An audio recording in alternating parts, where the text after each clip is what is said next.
Level 1. Ithacan Farmer. You're packing barley seed for spring planting, and in 20 years you'll walk back onto this beach as the only man alive off that ship. You're 21. 3 goats, a wife 6 months pregnant, and a slope your father called the hill that eats plows. You've done the arithmetic on this war and decided it takes 1 season, so you've brought seed. Marcus, from 2 houses down, cuts the pouch off your belt with his good bronze knife and empties it into the mud in front of the whole muster line. Farmers plant, soldiers bury, pick one. Everybody laughs. So you kneel in front of all of them and scrape it back in, grain and mud together, because you can't tell them apart and you're not leaving it. Up on the wall, Odysseus watches. He doesn't laugh. He doesn't help. He watches you, not Marcus. 20 years from now, they'll call you the hero of Ithaca, and it won't be for anything you do with a spear. And Marcus Rich, feared, his name known exactly the way he swore, will stand in your yard with his hand out, asking for that dirt back. Tonight you sleep on a beach with a bag of mud tied to your belt, and you still can't work out why he was watching you. Level 2. Greek Soldier. The first thing the war teaches you is not fighting. It's rowing. Blisters on day 1. On day 3, they come off with the oar loom and you find out what's under them. By the 2nd month, you've got a callus across both palms. You'll still have the day you die. The songs skip the commute. Here's what nobody tells you about the greatest war in the world. It's 10 years of camping. You dig latrines. You wait on weather, on omens, on the mood of a man in a tent you'll never be invited into. Twice a year, somebody decides it's time. Everybody runs at a wall. Some of you don't come back, and then it's camping again.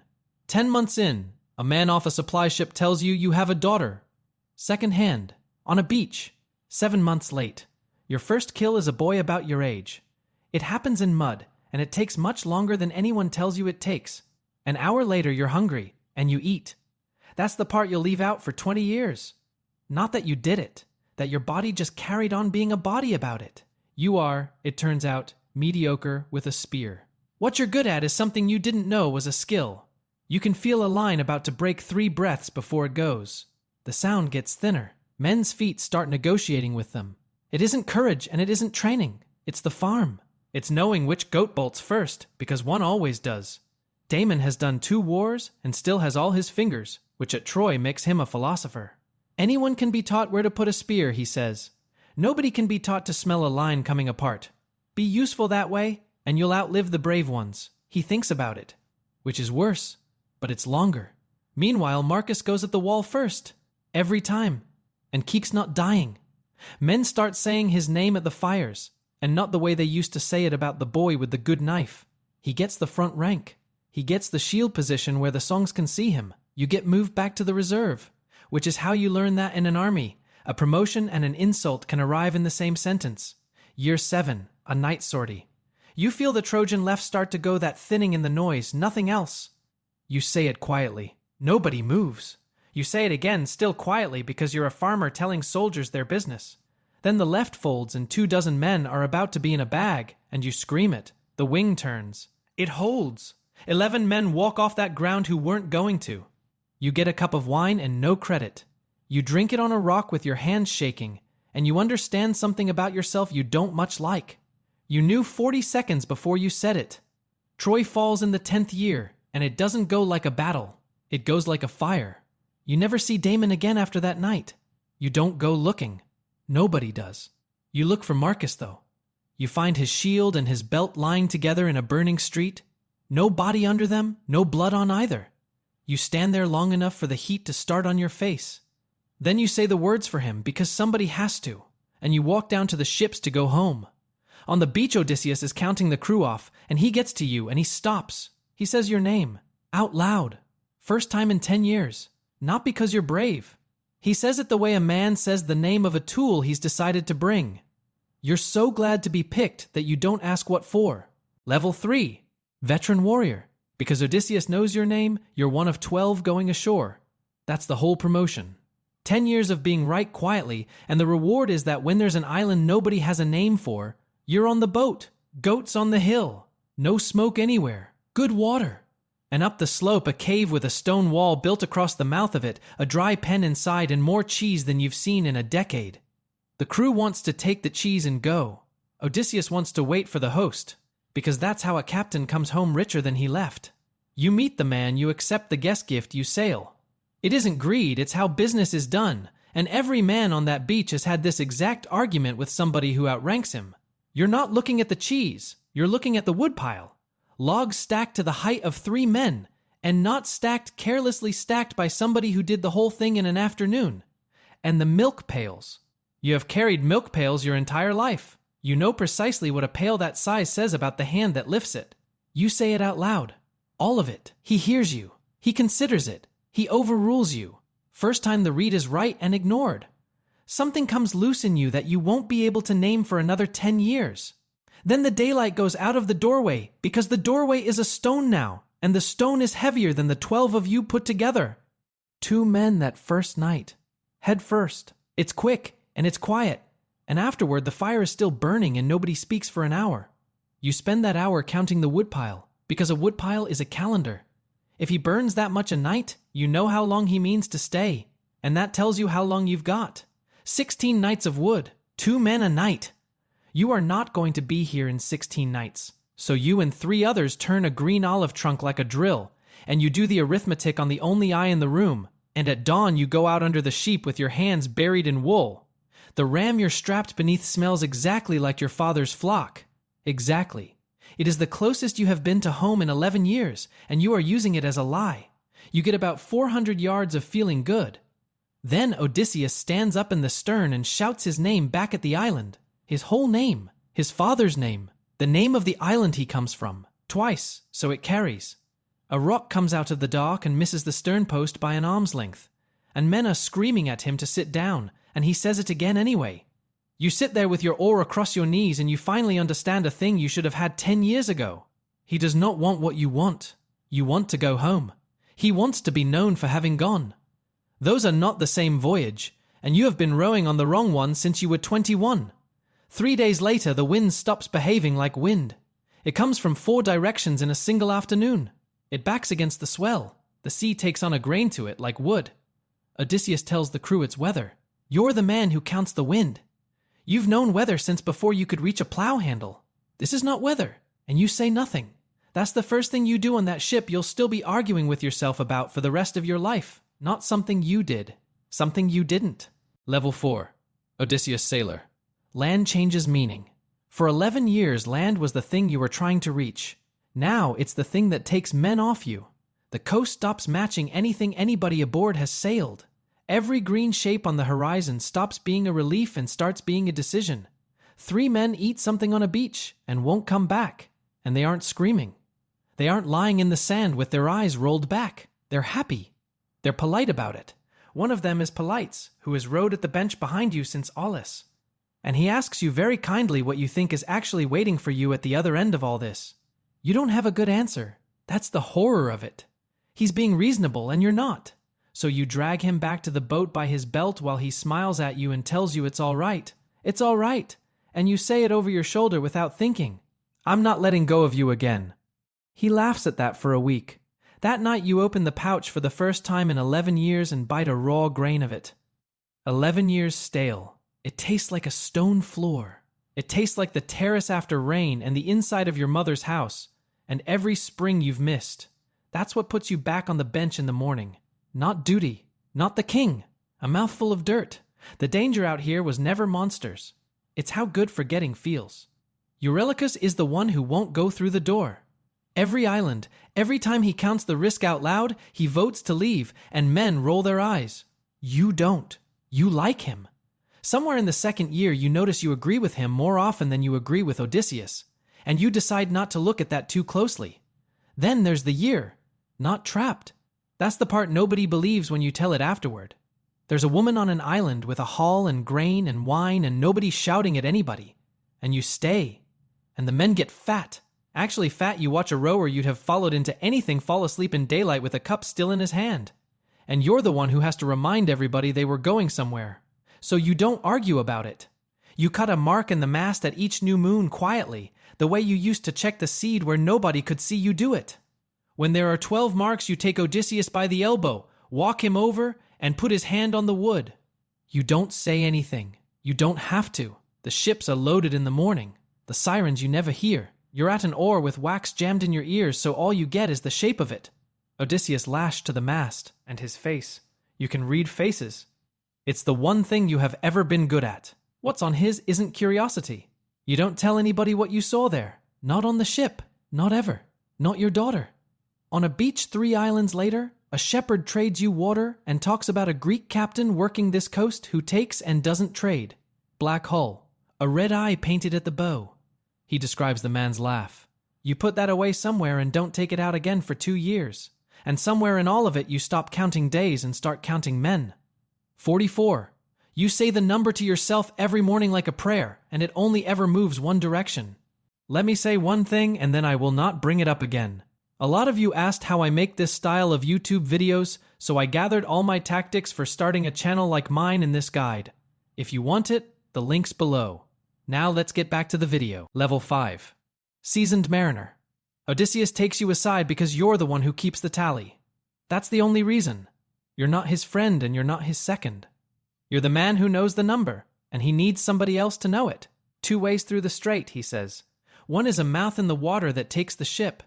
The other is a rock with something living in it that takes 6 men. 6 or 44. Those are the columns. He's telling you. He is not telling them. So you eat with them that evening.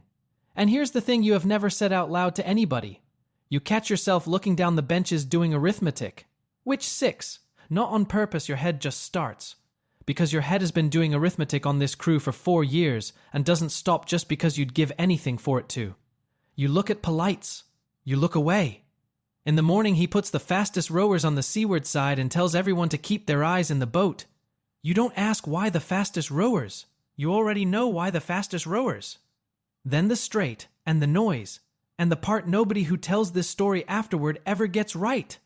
They go up. That's what breaks you.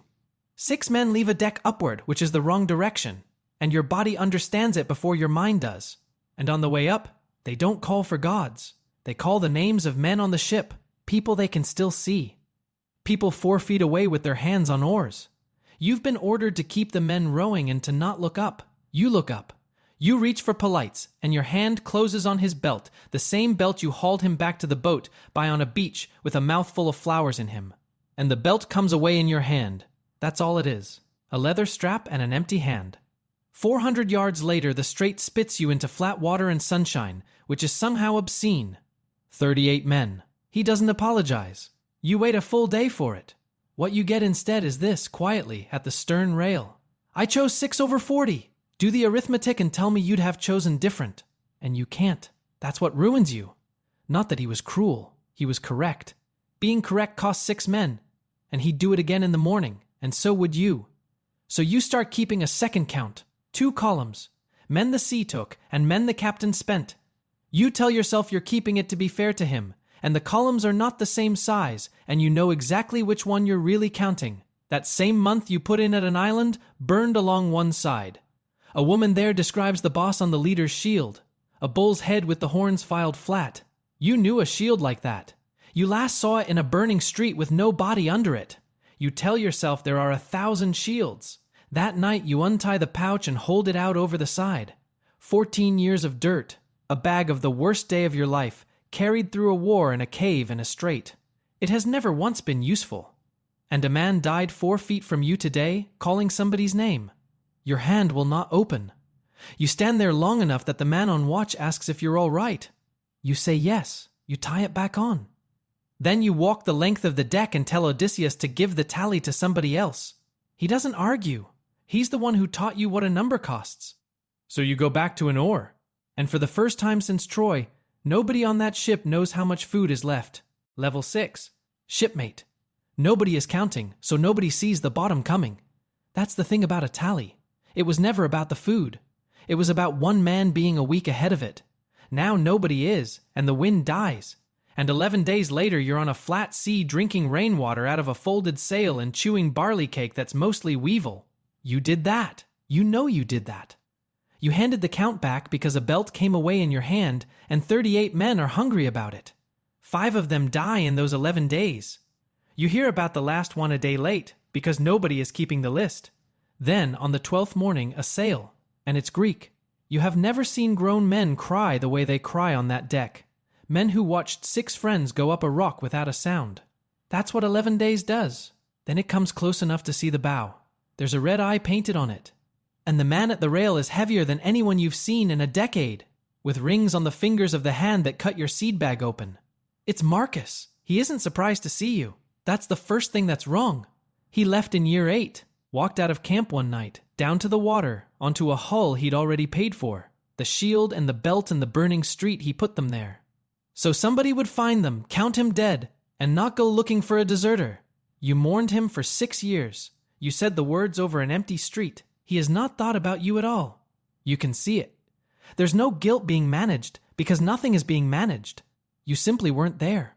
He looks past you at Odysseus, at the state of the ship, at the empty water jars. Still chasing home? And then he does the thing you will turn over in your head for the rest of your life. He doesn't offer you gold. Marcus grew up 2 houses down. He knows exactly what you'd say to gold. He also knows what you wouldn't say to this. 9 days, he says. Fast hull, full hold, a pilot who knows the coast, and nothing following me. Come across and I'll put you on your own beach in 9 days. 9 days. Your daughter has been 16 years away every morning for 16 years, and now she's 9 days, and it's standing in front of you wearing rings. You go across for an hour to help carry the trade. That's the excuse. You want to know what wealth instead of suffering looks like up close, because you've been told your whole life it looks like something. The hold is dark and stacked properly and smells like a barn. It isn't all cargo. There's a girl near the back with her knees drawn up who is about the age yours would be now. You come back down the plank and you don't say anything to anybody. You tell him no. Marcus laughs, and not cruelly. That's the part that gets you. He laughs the way you'd laugh at a man who announces he's walking to Egypt. Then he sees the pouch on your belt. He stops. And then he laughs properly, from the stomach for a long time. You're still carrying the dirt I put you in. When he's got his breath back, then you'll die chasing a dream. Here's what you notice and don't understand yet. He talks for an hour. Crete, Egypt, the Hellespont. 3 islands you've never heard of and the price of everything on them. He never once says the word Ithaca. At the end of it, Odysseus does something you'd have sworn he couldn't, he asks. Out loud, in front of both crews, he asks Marcus for supplies. And Marcus says yes, straight away, warmly, claps him on the arm. You're standing 8 feet from that, and you can read faces, and you know exactly what that yes is. And you say nothing. Because who's going to believe the man who hasn't kept the count in months? Level 7. Trusted companion. Odysseus puts you over the stores. After Troy and the cave and the strait and every quiet time you were right and said nothing. He hands you the grain, the water, the whole count out loud in front of everybody. Eurylochus wanted it. 10 more years at sea than you, and he wanted it. And he doesn't say a word. That silence is the seed of everything that comes next, and you're too pleased with yourself to hear it. You get the trust you spent 17 years earning, and you get about 9 hours out of it. That night you're awake. You see a boat come off Marcus's ship. Dark, no lamp, 4 men rowing soft, heading for your beach. And you read it. You read it the way you've read everything since you were 21, and here's what you come up with. He's delivering at night so his own crew doesn't see how much he's giving away. He's being decent and doesn't want to be seen being decent. You lie back down. You go to sleep proud of him. You want to know what 17 years of being right buys a man? 1 night off. 1 night of being wrong, and you don't get to choose which. The stores are gone by dawn. All of it. The water, too. So is he hull down before full light, with a wind he had and you didn't. He left one thing behind on the sand, sitting upright, placed. A sealed jar of ithacan olives. You make Thrinacia 6 days later on nothing. And there are cattle on it. White, enormous, standing in grass up to their knees. Every man there has been told exactly whose they are and exactly what happens. Not a hint. Not an omen. A rule with the consequence stated in advance the only time in your whole life anybody has done you that courtesy. Odysseus goes inland to pray. He leaves you in charge of nobody eating. On the 6th day, Eurylochus makes a speech, and the trouble with it is that it's good. He says the gods haven't fed them in 6 days and a cow has. He says there's no version of this, where they starve politely, and somebody writes it down kindly. And then he looks straight at you and says a man who's kept a count his whole life ought to be able to count how long a body lasts on rainwater. You agree with about half of it. That's the part that keeps you awake. So you do the only thing you've got. You cut the pouch off your belt and pour it out on a flat stone in front of 33 starving men. 17 years. Through a war, through a cave, through the strait, over the side of a ship and back again. Everything you ever managed to hold on to. It's one handful. One man laughs. One man starts crying and can't stop. Nobody moves toward it. It feeds nobody. That's the entire result. 17 years of carrying it, and the total value is that 2 men made a noise. Then you stand in front of the herd with your arms out, which is, objectively, the stupidest thing you have ever done. Eurylochus puts you down with one shove. He's got 10 more years of rowing in his shoulders. You go into the grass, and by the time you're up, somebody has a knife in the first one. He doesn't gloat. He looks almost sorry about it. You've kept count your whole life, he says. Count how many of us are still hungry. They kill 7 of them. And here's the part that gets left out every time this story is told in every hall for the rest of your life. You ate too. You sat down in the dark with the rest of them and you ate. And it was the best thing you'd tasted since your mother's house. And you knew exactly what it was. And you had a second piece. Level 8. Last survivor. 6 days of eating better than any of you have eaten in 10 years. Men laughing. Men getting their color back. A rower who hasn't spoken since the strait telling a story with his hands. On the 7th day, the wind comes out of a clear sky, and every man on that deck knows exactly what it is, and not one of them says it. It isn't loud. That's the thing nobody gets right. It's bright. There's a whiteness, and then there isn't a mast, and then there isn't a deck, and you're in water full of things you recognize. An oar you relashed in the spring. A bench you sat on for 9 years. Eurylochus, face down in it. A man who was right about nearly everything once. Surviving a shipwreck is mostly thirst and boredom. 9 days on a keel. On the 9th, you have a long argument out loud with your father, who's been dead 11 years, about a wall on the North Terrace you never finished. He wins. Traders pick you up, and here's what doesn't happen. They don't take you home. Because a man with no ship, no silver, and no way to prove a word he says is not a hero. He's a pair of hands. So you work your way home. 3 more years of it. You unload other men's grain in ports you can't pronounce. You get shorted on the bread and take it, because arguing gets you put off at the next island. 10 years of war and 7 of water, and you're carrying somebody else's sacks for under a boy's wage. Nobody sings that part. It's 3 years long. In a port whose name you never learn, you hear a man singing. He's doing the cave. He has it mostly right, the wine, the steak, the sheep. He does a voice for the monster, and the room loves it. Odysseus is in it. The island is in it. You are not in it. Polites isn't in it. The 6 aren't in it. The man who counted the woodpile and worked out how many nights they had left is not in it. Because the song doesn't need him. The song is about one man. It always was. You stand at the back of that room and understand that your life has already been written down, and you are not in your own life. You don't say anything. You buy the singer a drink, like everybody else. The pouch has been empty since Thrinacia. You've kept it on your belt out of a habit you don't examine. One night you go to throw it away, and you turn it inside out first because you're the kind of man who checks. There are 4 grains caught in the seam. 4. Through the fire and the water and the stone and 9 days on a keel, and they were in there the whole time. You sit on a wall in a foreign port and look at 4 grains of barley in your palm for a long while. Then you sew the pouch back onto your belt. 20 years. You come up the harbor road at Ithaca, and a man you have known since you were 6 looks straight at you and asks if you're off the grain ship. And you say yes, because it's easier. And because in the half second he gave you, you realized you had no idea what you would have said instead. Your parents are in the ground on the ridge above the terrace, 4 years apart, and you weren't there for either of them. Your wife is alive. She's 41, and you last saw her at 21. And when she opens the door, neither of you knows what to do with your hands. Your daughter is a grown woman with a child on her hip. She looks at you the way you look at a stranger standing a bit too close. The house is still there. Somebody has kept the roof on it. You stand at your own gate with 4 grains of barley in a mended bag, and you don't go in yet. Level 9. Hero of Ithaca. You get 4 days at home before Odysseus takes his haul back and sends for the last of his crew. That's a list with one name on it. You stand in a room while something happens that you will never describe to your daughter. Afterward, he puts a hand on your shoulder and calls you the last of them, and he means it kindly. It lands like a diagnosis. Being the hero of Ithaca means being the only man left who can be asked. Every feast, every year. They stand you up and you tell it the cave, the strait, the cattle, and every telling files a corner off. Polites gets shorter every year. The 6 becomes 6 men. The cave gets funnier. Around the 5th, telling you notice you've started doing a voice for the monster. And the room laughs. And you let them. 4 grains came off that keel with you.